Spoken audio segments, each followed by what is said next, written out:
Anong oras na ba?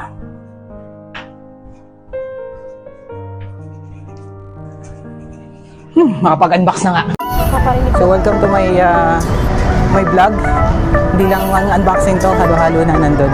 So habang nasa outdoor tayo, don't forget to like and subscribe. Panoorin yung unboxing ko.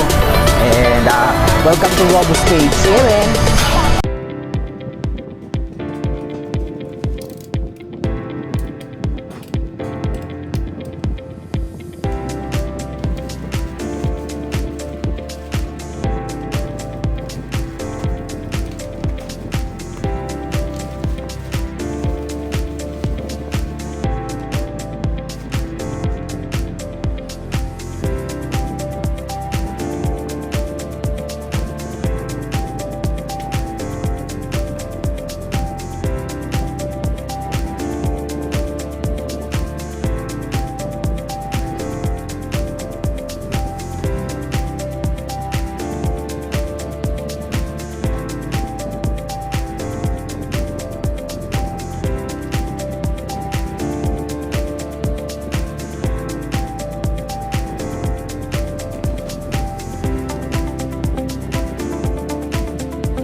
Okay guys, so ito yung setup ko sa Switch. So ayun yung controller ko na Machinite G5 version 2, and then na-connect dito sa dock niya yung power source ng speakers, and then yung cable na galing, pinagkukuha na naman niya ng kuryente, naka-plug dun sa dock ng Switch. And then ito yung binili kong extension aux line na connect sa Switch. Tapos ayun yung fan, ayun yung router, and then yung extender, I'm sorry. And then ito yung binili ko na Cat 5 na line na connect sa likod ng dock. Yun, okay siya. And ito yung switch. So pagka kinabit ko yung extender ng line sa loob ng dock, automatic yan lalabas na yung image dun sa monitor. Then kinuha ko yung controller sa dock, magko-connect yan automatic kasi nasa sense ng switch na naka-wired connection ako kasi gamit ko yung 2.5 GHz na dongle. And then boom, game time. Oh yeah, oh yeah. Diba? Solid. Ordinary monitor lang pala gamit ko, guys.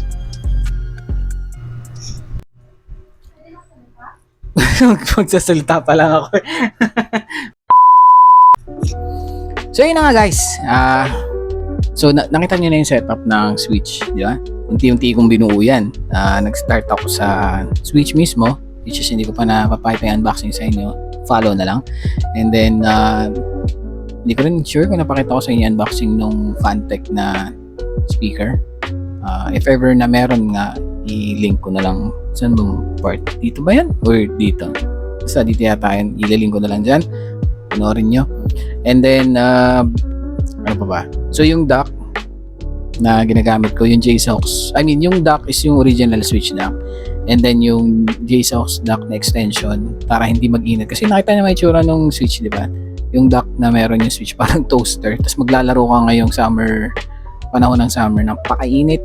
Wala kasi akong thermal gun, so hindi ko alam kung ano. Pero sabi sa online, pag naglaro ka at ambient temperature na hindi ka naka-aircon, maabot ng siguro mga 100 degrees Fahrenheit or mahigit pa.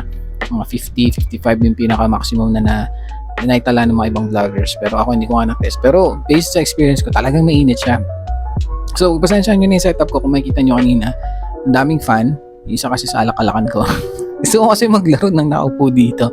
Although may foldable naman ako na upuan. Gusto ko lang yung nasa baba. Nakatingala ka lang, may mga batang 90s gano'n maglaro nakatingala sa TV. Bas feel ko yung gano'n. Tapos yung fan nga, merong USB sa likod and then meron sa harap. Kasi nag-iinit yung likod kahit na naka-modified setup ka ng dock. Yun nga yung JSOX extension na hindi ko pa rin napapakita yung unboxing sa inyo. To follow na lang. Sorry. So, although hindi siya nag-iinit katulad ng sa original switch dock, ang problema kasi, umiinit pa rin pag naglalaro ka. Pero yung lahat naman ba naman ng nasa Switch na portability nandun. Malinaw na gameplay, mataas na FPS, and basta, di ba, nag-improve sila eh. So, sabay-sabay na nandun lahat. Tapos naka-controller ka pa ng Bluetooth, minsan naka-Wi-Fi connection ka. Ngayon, lumipat na ako sa wired. And then, pinaproject niya pa yung mataas na reso sa TV, which is, I think, 60 kasi hindi naman capable yung TV, yung monitor ko ng 120 FPS and hindi siya naka full HDR+, so regular lang. So kahit na ganun, mataas pa rin yung kinukonsumo niyang power. Di ba sabi nga nila yung PS5 nag-iinit na, pwede ka magluto na itlog. Sa Switch normal, nag-iinit din, pero hindi ko pa rin pagpapalit yung Switch kasi lumaki ako sa Nintendo eh. Although nakatry ako ng PlayStation, mas bet ko pa rin yung Nintendo. Sarap kasi ng mga laro sa Nintendo. At then, napoport na rin mo kasi mga games sa PS5 sa Switch. So, okay lang. Basta ako solid ako Switch. Nintendo.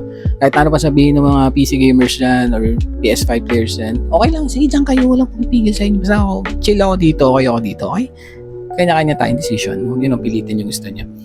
So, anyway, yun na nga. So, nakita niyo yung setup ko. Naka-word connection ako. Dati kasi yung speaker nasa baba. Ngayon, nasa taas na. Mas maganda kasi kung saan ka nanonood, doon din nanggagaling yung sound. Yung dati kasi naglalaro ako doon, pero yung sound galing sa baba. So parang ang off. So itinama ko lang, bumili ako extension line ng Vention. And then Vention na flat Cat 6 na Ethernet cable. And then yung extender ko na easy mesh na capable na router. Hindi ko rin alam kung na-unbox ko na sa dami ko nang ginagawa. Kung meron man, diling ko na lang dyan, panoorin nyo. So, naka-wired connection ako papunta doon. Okay naman siya. So, complete na yung setup ko.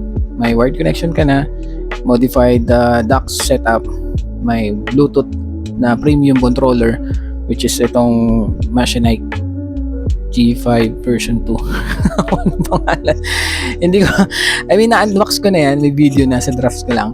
Link ko na lang ulit doon kung matapos ko na, para kung pinanood nyo, hindi na kayo mahirapan maghanap.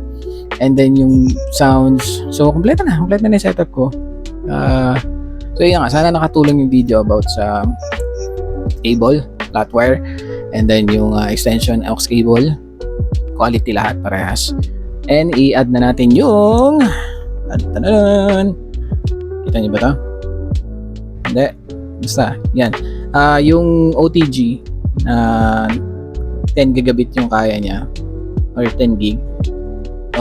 USB-A female, tapos papuntang Type-C na male. Bakit ako bumili ito? Kasi meron na ako isa nito, nagagamit ko dun sa Cooktech na hindi ako nagmumura. Cooktech kasi talaga yung pangalan ng charging brick ko na gun, 120 watts. Hindi ko rin alam kung na-unbox ko na yun. Or kung meron man, hindi ko alam kung na-upload ko na. So anyway, limitado yung number ng mga cables ko na may Type-C end-to-end. So kapag kailangan ko nito, mag-connect doon ng lahat ng cables gamit. Yung regular Type-C cable ko na may USB sa dulo, magagamit ko gamit tong OTG na to. And then, pwede ko rin tong gamitin na saksakan ng dongle ng Machinite ano ba yung tawag nila doon? 2.44 GHz dongle na if ever gusto mong mag handheld or dock mode na hindi naka-set up sa monitor, tabletop mode lang.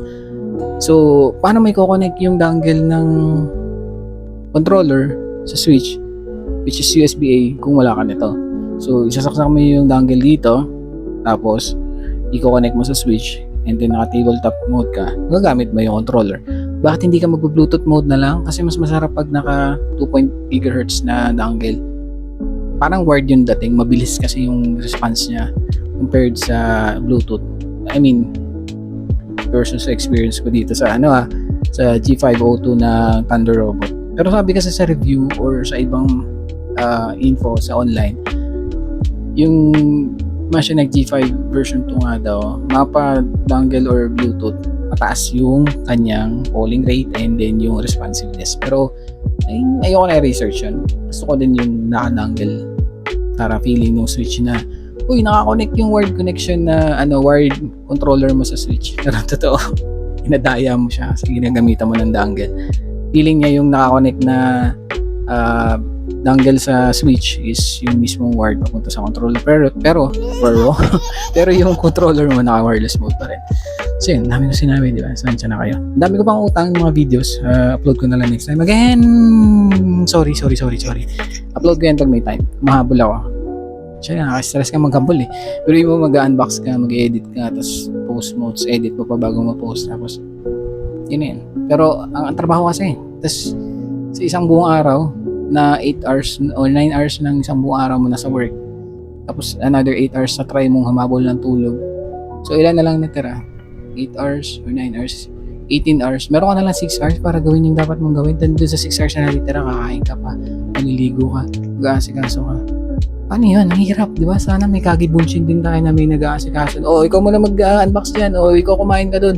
Ikaw maligo ka. Tapos pagtapos na tayo, magkita-kita tayo dito. Hindi mo pwede yan, no? So yun na nga, weird ko, sorry. Weird. Narinig ko na yung term na yun. Again, thank you sa mga nanonood. Kung may tanong kayo, may comment kayo, mag-comment lang kayo. Sabihin niyo sa akin kung anong problema sa huwag sa politika.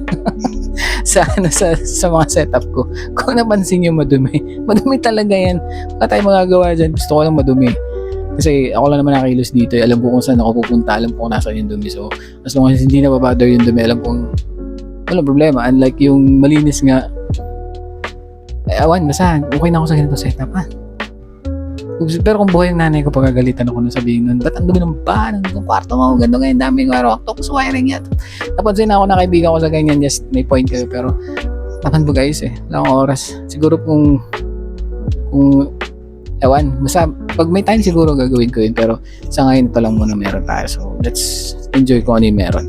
And again, don't forget to like, share, subscribe. Meron ako ng 3 subscribers na nakaraan na post ko ng video. Thank you kung nagustuhan niyo yung video. Mag-comment kayo kung may tanong kayo. Always naman nilalagay ko yung mga link ng products na binibili ko, which is not supported ng seller kung sino man. Yes, binili ko. Pero sabihin na natin inutang ko. So, binili ko pa rin, pero inutang. So, basta binili ko. Yun. Enjoy. Alam niyo naman, summer pa rin.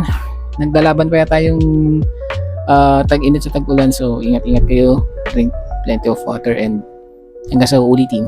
Bye-bye!